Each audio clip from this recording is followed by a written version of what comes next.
Hello everyone and welcome to episode 24 of the Detective Diaries. If you're new here, my name is Marianne Taylor. I am the house detective, and in these fortnightly videos I just share the top 5 interesting places or finds or discoveries from my house history research. This week, what have we got? We've got a couple, actually 3 fantastic books that I've come across in the last couple of weeks, one of which I got from Bookfest, which was very cool. Then I'm also going to talk about how I found the name of a house at Annerley and what the owners have done with that information. I'm going to show you how I spent a couple of days trying to find out whether a house that had been relocated was the former Corinda station master's house. I will also be discussing this incredible mansion at Graceville. It's currently on the market and it's absolutely stunning, but it has a connection to this bridge. What is it? What house is it? What's the connection? Stick around and find out. Last episode, where I talked about dating a house in Ipswich using the decorative details, I touched on pressed metal ceiling designs and I discussed a company called Wunderlich. Now, I have to apologise, I was calling it Wunderlich. I have since found out it is actually pronounced Wunderlich. In German, it's probably pronounced Wunderlich or something like that. We'll stick with Wunderlich. So I'm going to show you a couple of books that I've been lucky enough to get my hands on that company. Wunderlich was a massive Australian company. It was a building supply and manufacturing company, and it's best known, well, by history and building nerds like me anyway, it's best known for its pressed metal and its terracotta roof tiles. It was established by a gentleman called Ernest Wunderlich. He had arrived in Australia in 1885 and he was an importer of building products. He mainly seems to have been importing decorative zinc products for roofs. So he was importing prefabricated roofing components and things like dormer windows and mansard roofs that could be installed on buildings at the time instead of, say, using corrugated iron. He progressed from these kinds of products into importing pressed metal ceilings from Germany. What I mean by pressed metal ceilings, if you're not familiar with it, is basically these are ceilings that are produced by starting with a thin sheet of flat metal and then decorative patterns are stamped into them. They're then installed on the ceilings inside buildings and homes, and they were an alternative to other common products that were used at the time, which were VJ boards in houses and plaster ceilings in more expensive homes or in commercial buildings. Now, their advantage was that they were incredibly easy to install. You had basically 1 or 2 panels that you could just nail in place, compared to having to get a specialist plaster in to do a decorative plaster ceiling. They were fast to install as well. Ernest was actually responsible for installing the very first known pressed metal ceiling in a building in Australia. In 1888, he somehow managed to convince the people in charge of building the Sydney Centennial Hall, as it was called at the time, Sydney Town Hall now.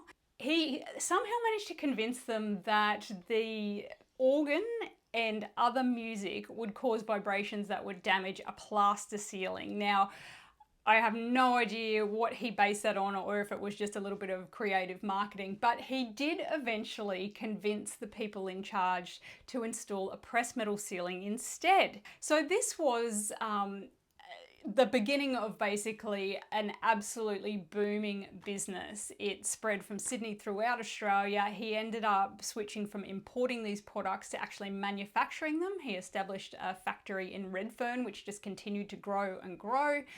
His product range continued to expand, and he also branched out eventually into manufacturing terracotta roof tiles and many, many, many other products. He was just supplying so many different things. And now, not only was he supplying these building products, but these building products were influencing the appearance and the design of our houses and buildings in Australia. So you cannot overstate the significance of this company in terms of the decoration in our homes. Now, in the last episode, as I mentioned, I discussed these products, and the incredible thing is that a number of catalogues of Wunderlich products still survive, and they're digitised and available online, mostly through the National Library of Australia. So I'll put some links in the description so you can check them all out because they're just gorgeous, and I'll just share a few images here.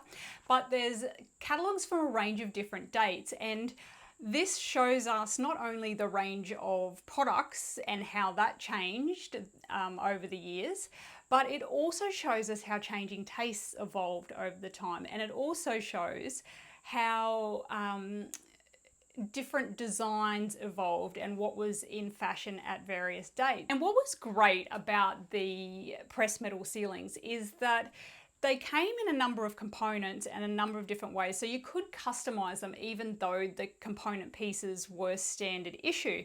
What you could do was choose the different center tiles to be a feature. You could choose the different main background. You could choose a different border. You could choose a different cornice. You could choose a different valance for around the top of the wall. All these things. You could even actually line your entire walls with them as well. And I have seen that in a couple of houses in Brisbane, which just looks absolutely gorgeous. So basically, even though you've got these catalogues that have standard products in them, they come in such a variety of combinations in the real world that it's very interesting to see how different people use them and what different combinations people went with. Now, regardless of whatever patterns people chose, most of the time it just looks absolutely amazing, and it really is quite an incredible product, I think, and it is just such a beautiful thing to have in a home. It really makes just such a difference and really enhances the interior of a house far more, I believe, than a plain VJ ceiling or a plaster ceiling, no matter how decorative. Anyway, as you can tell, I quite like pressed metal. But I just thought that I would share some of these catalogues here because, as I said, they are quite beautiful. And one thing that I did note was these days when you see a pressed metal ceiling, generally it's painted in one plain colour. But in some of these catalogues, there's actually colour pages, and they show that these ceilings were intended to be very brightly coloured and to contain a lot of different colours. So that I thought was actually quite interesting. So in addition to just being a pleasure to look at these old patterns, they can actually give us a lot of useful information about the decorative schemes that were possibly being used in houses at the time. Now, the other source of information I've come across is a couple of wonderful books that the fantastic Nick loaned to me. Thank you, Nick, appreciate it. So when I mentioned Wunderlich in the last video, he got in touch with me and said, hey, have you seen these ones? Do you want to have a loan of them? So I've got these two here, and they are just fantastic. So not only do they talk about the history of the company, they showcase all of their different products. So I've had a fantastic time thumbing through those and having a good old sticky beak at all their different products. And it really is quite incredible, the range of things that they produced over the time that the company was operating. Number 4, this also involves a book, but completely different to old books on Wunderlich and pressed metal catalogues. I'm talking about this book, Story Bridge, Idea to Icon. So I went to Bookfest a few weeks ago. Absolutely love Bookfest. If you've never been there, oh my gosh, you need to go next time. It's on all books, $2.50, and they always have incredible local history, Brisbane history, architecture books, and I always manage to find a few out of print gems, so highly recommend that. And this was one of the gems I found. So what now I absolutely love bridges. Any of you who followed my pages or social media pages or have watched this will probably know that. I worked in Queensland Rail for a while and managed all their heritage structures and properties, which included bridges, and that's where I really fell in love with bridges. I particularly love the Story Bridge though. It is an absolute engineering marvel on a technical side. The construction of it was absolutely incredible, but it's just so gorgeous. I love that it's so striking and how it just dominates the river at that stretch. So I was already in love with the Story Bridge, as you can probably tell. And so when I found this, I was extra excited, and I knew a little bit about its history, but this book goes above and beyond. This is like Marianne level of construction detail. It satisfied me even. Normally they're a bit too fluffy for my liking and don't go into enough detail. Now, one of the most incredible things about this book is where it talks about the construction of the pylon on the southern side. This thing went 40 meters deep down to the bedrock, okay? Amazing. This was constructed in the 1930s, so you can imagine what technology they didn't have back then. Now, what was really interesting was to undertake this work, they actually had to work under pressure. And the workers that were going down into this excavation actually had to decompress at the end of every shift near the surface, just like scuba divers, so they wouldn't get the bends. So incredible. Like, the project management and planning involved in the construction of this bridge just absolutely blows my mind. Like, it would be hard to build this these days, let alone in the 1930s.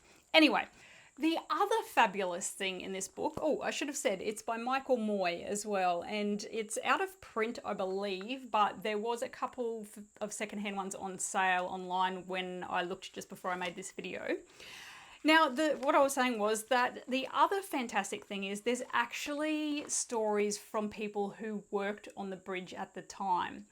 And that just really brings its history to life. You're not just talking rivets and steel, you're actually hearing about the experiences of the people involved in building it. Now, normally you hear about the engineer or whoever was premier at the time that commissioned the bridge. So that was absolutely fascinating. The other thing I thought was really interesting when I was reading this is that 3 people died building this bridge.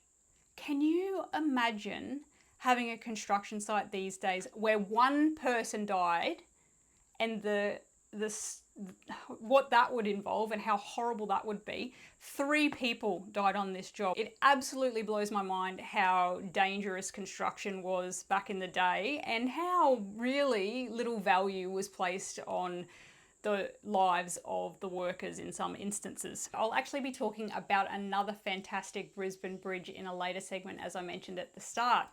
Now, the Story Bridge was designed by engineer John Job Crew Bradfield. Actually, that's where the road over the Story Bridge gets its name. It's called the Bradfield Highway. And he was most famous for designing what bridge, for those playing at home? That's right, the Sydney Harbour Bridge. He designed that. But he was born right here in Brisbane at Sandgate, actually. And I've covered a little bit about him and the Sydney Harbour Bridge and his history in Detective Diaries 17. So I'll put a link to that in the description and also share a link at the end of this for you to watch that next. After reading through this book, the thing that also struck me was with how complicated the process was, the construction, the methods that they had to basically create and then use. It actually surprises me that it only took 5 years to build. The first sod was turned in May 1935 and it was completed in 1940. And I was actually lucky enough to get a ticket to the anniversary a few years ago. Oh my gosh, 40. Must have been 2060, must have been the 80th anniversary in 2020. Does that sound right? Yeah, I think that's it. Yes, anyway, I was lucky enough to get a ticket to that and we got to walk over the bridge and be part of the celebrations, which was really cool. I also have been very lucky and I have actually been on the bridge climb and it is incredible. Like, yeah, if you ever have the chance and you can afford it, I highly recommend doing the bridge climb if you're not afraid of heights, that is. It was the most incredible experience and it is the best view of Brisbane from the top of that bridge. Plus you get to really appreciate all the technical construction methods and details and materials up really close.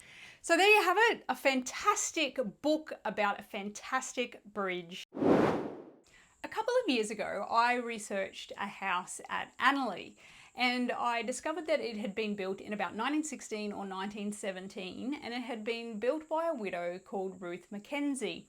The land that she built the house on was part of the Queenstown estate subdivision.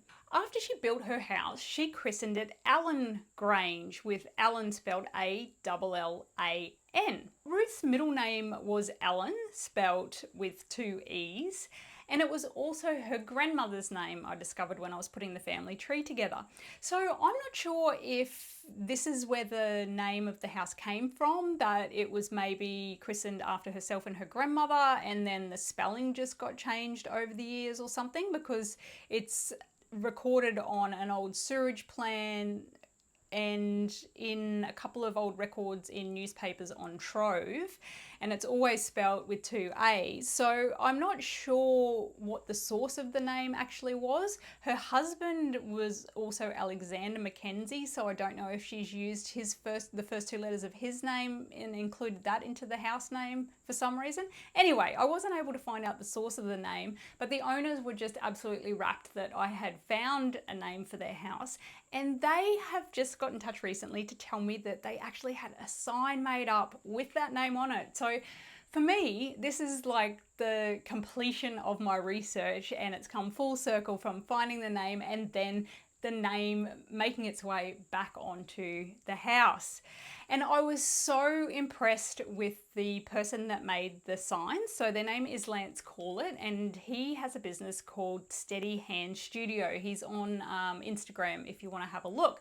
He is a traditional sign writer and sign maker, and he put this beautiful sign together for the house in a traditional style, and I just wanted to mention it here because I'm not trying to give his business a plug, but it was really common for homes to have names in the past, and I think it's so fantastic when we can A, discover what that name was, and B, reinstate it on the house, because unlike this one where it was hard to find a connection to the meaning of the name, often you can find that meaning. Often it was the name of perhaps where the person was born, maybe the ship they came out to Australia in. There's a range of different common ways people chose home names. And actually I've got a free downloadable document on this if you want to have a look, if you're thinking of naming your house or you want some tips on how to find the name of your house. So I'll put the link in the description below. But yes, I just wanted to showcase this because I just think it's so fantastic, and I was just so happy I could find a name and see it put back on the house as it probably would have been originally. At the end of last year, I was hired to research a house which had been relocated out to near Pullen Vale, and the owner had been told that it may have been the former station master's house from Corinda.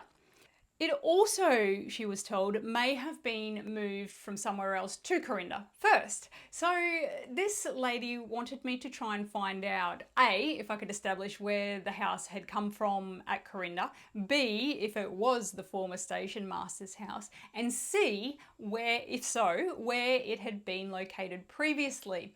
So this was a little bit of an interesting and different job, so I was pretty excited to get stuck into this one. And also, of course, having worked at Queensland Rail, as I mentioned, I love railway history, and I love especially the residences that were constructed for employees of the railway. So I began firstly by looking at aerial photographs of where the house had been moved to try and work out roughly when the house had appeared there. So I looked at some aerial photos, and this showed that it had first been moved there in the early 90s. I then looked at aerial photos of Corinda from around the same time and tried to find out if a house disappeared from Corinda in that same period.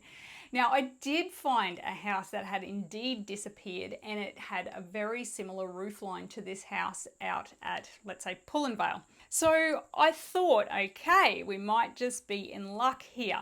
However, the next step, trying to confirm if it had actually been the station master's house or not, was a little bit trickier. Now, traditionally the station master's houses were provided by the railways, and they were generally located quite near to the stations because they had to be available at all hours generally if anything came up, and they had to be able to generally oversee the station and keep an eye on it.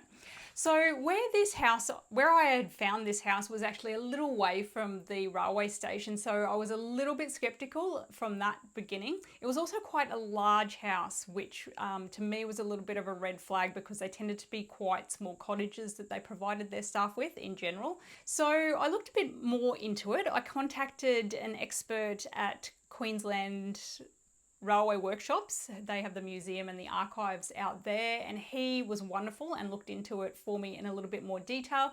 And I eventually found a map that showed the location of the station master's house at Queensland State Archives. And this showed that indeed it was right across the road from Corinda station, and it remained there until after this house had been moved from the block in the 1990s. So it definitely wasn't the Corinda station master's house.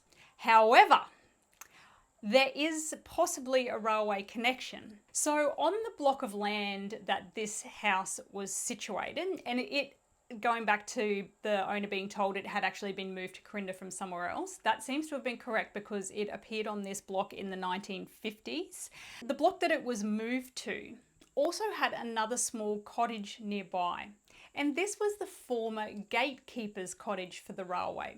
So a railway line was built between Corinda and South Brisbane coal wharves that opened in 1884. But the railway line from Corinda to South Brisbane was originally a level crossing across Oxley Road. Now, if you know Corinda, you will know this railway overpass. Trucks crash into it all the time, and the pedestrian tunnel is just so depressing. I remember walking through there as a kid, and I used to walk as fast as I could because it was all grey and gross, and there was always water running down the walls and stuff. So if you live in the area, you'll know this well. But originally, it wasn't a overpass over Oxley Road. It actually ran at road level across the road, so had railway gates either side. When a train was coming through, the gatekeeper would come out, close the gates off to stop the traffic, the train would go through, and then they would reopen the gates. Now, there was a gatekeeper's cottage located right near these gates, as I mentioned, and this is very close to where this house had been moved to. So what I'm thinking maybe happened was that the history got a little bit confused, and people knew that this cottage and that location was connected to the gatekeeper's railway role.